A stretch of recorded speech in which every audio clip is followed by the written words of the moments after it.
Good afternoon, everybody. Uneducated Economist here. So I've had a few people ask me, why is it that the stock market is doing so well? And I'm sure a lot of people have their reasonings behind it.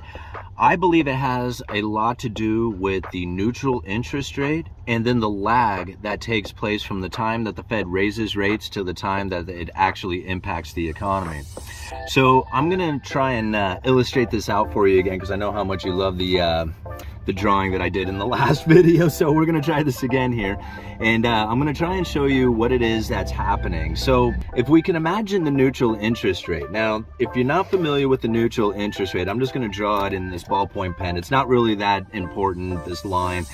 I just wanted to kind of give you something that is going to represent the neutral interest rate. Now, the neutral interest rate is when the Federal Reserve's Fed funds rate is neither restricting nor stimulating the economy. So if the Fed funds rate is above the neutral interest rate, it will be restrictive, right? Restrictive.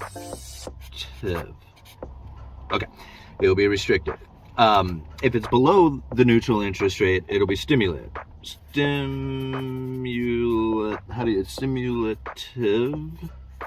Did I spell that right? Anyway, you guys get it.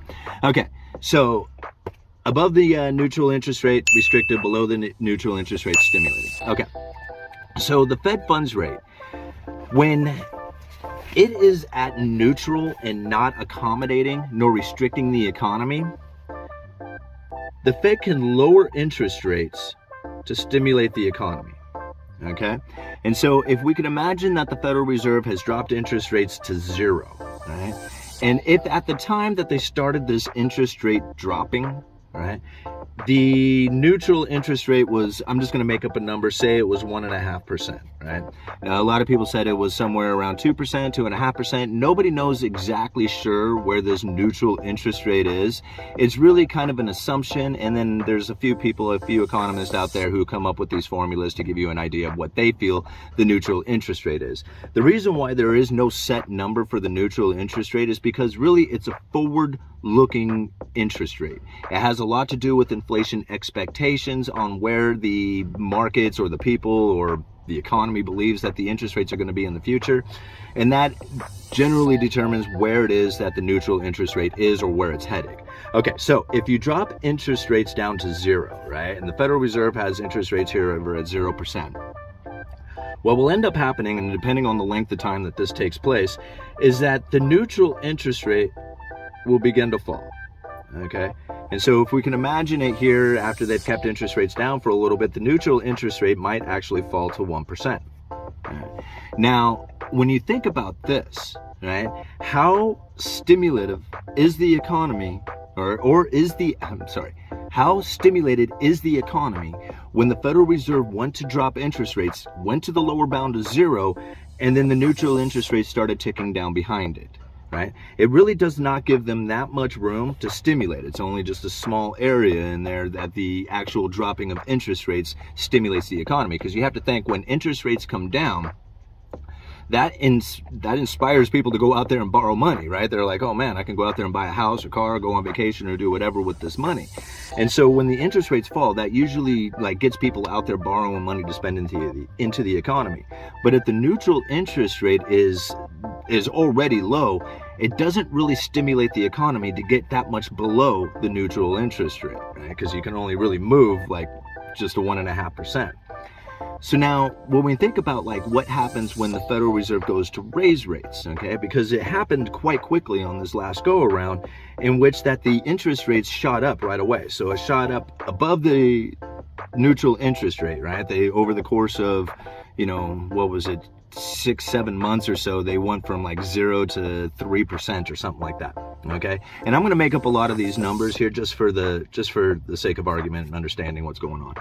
Okay, so the interest rate shot up above the neutral interest rate, right, which we believe has dropped down to 1%. It could be, we don't know exactly what that number is, right?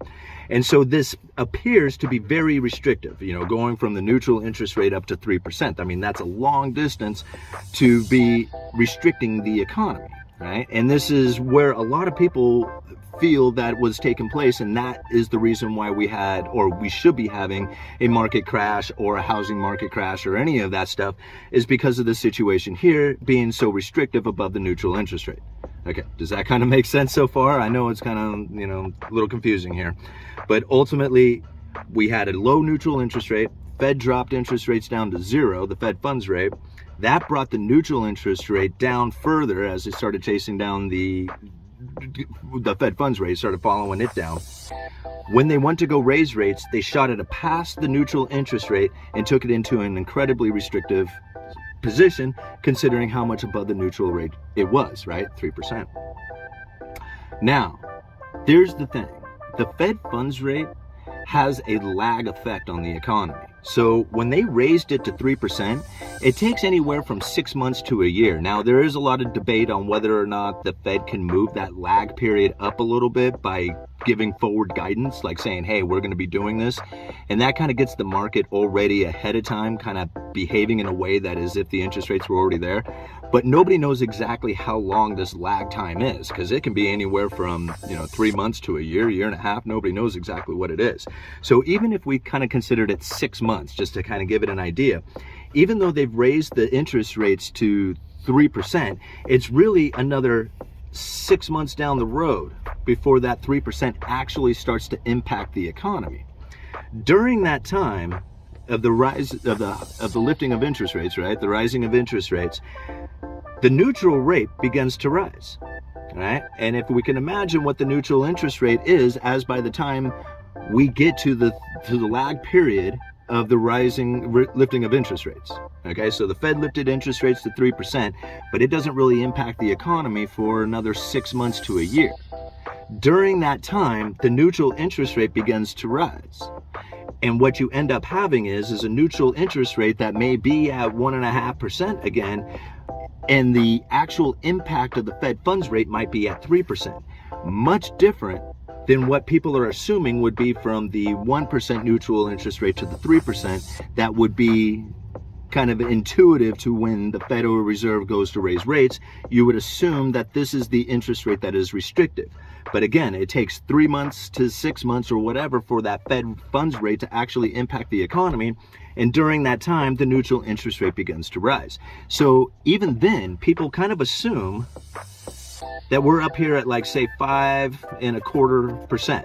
Okay, I got up into the restrictive area, but you can imagine that, like, since this time, the rising of Fed funds rate has brought it up to 5.25%, but really we're only experiencing somewhere around 3 to 4%, right? Not the 5.25, but 3 to 4, and the neutral interest rate has begun to rise. So meaning that we're not this restrictive, we're only this restrictive down in here. And that is the reason why we're seeing the markets doing so much better than what people would anticipate it doing at 5.25%. All right. I hope that helps. Uneducated Economist, you let me.